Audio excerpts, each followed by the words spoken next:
So I'm looking at two-state and one-state, and I like the one that both parties like.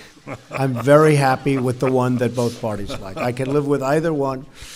I thought for a while the two-state looked like it may be the easier of the two.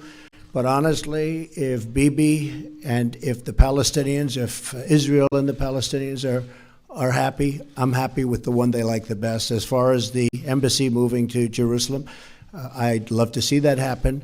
We're looking at it very, very strongly. We're looking at it with great care, believe me.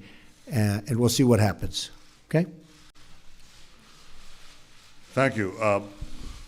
I read yesterday that an American official said that if you ask 5 people what 2 states would look like, you'd get 8 different answers. Well, Mr. President, if you asked 5 Israelis, you'd get 12 different answers. But rather than deal with labels, I want to deal with substance. It's something I've hoped to do for years in a world that's absolutely fixated on labels and not on substance. So here's the substance. There are 2 prerequisites for peace that I laid out several years ago, and they haven't changed. First, the Palestinians must recognize the Jewish state. They have to stop calling for Israel's destruction. They have to stop educating their people for Israel's destruction. Second, in any peace agreement, Israel must retain the overriding security control over the entire area west of the Jordan River, because if we don't, we know what will happen. Because otherwise, we'll get another radical Islamic terrorist state in the Palestinian areas, exploding the peace, exploding the Middle East. Now, unfortunately, the Palestinians vehemently reject both prerequisites for peace.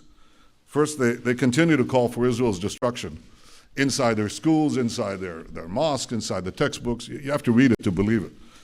They even deny, Mr. President, our historical connection to our homeland. And I suppose you have to ask yourself, why are Jews called Jews? Well, the Chinese are called Chinese because they come from China. The Japanese are called Japanese because they come from Japan. Well, Jews are called Jews because they come from Judea. This is our ancestral homeland. Jews are not foreign colonialists in Judea. So unfortunately, the Palestinians not only deny the past, they also poison the present. They name public squares in honor of mass murderers who murdered Israelis, and I have to say, also murdered Americans. They pay monthly salaries to the families of murderers, like the family of the terrorist who killed Taylor Force, a wonderful young American, a West Point graduate, who was stabbed to death while visiting Israel. So this is the source of the conflict.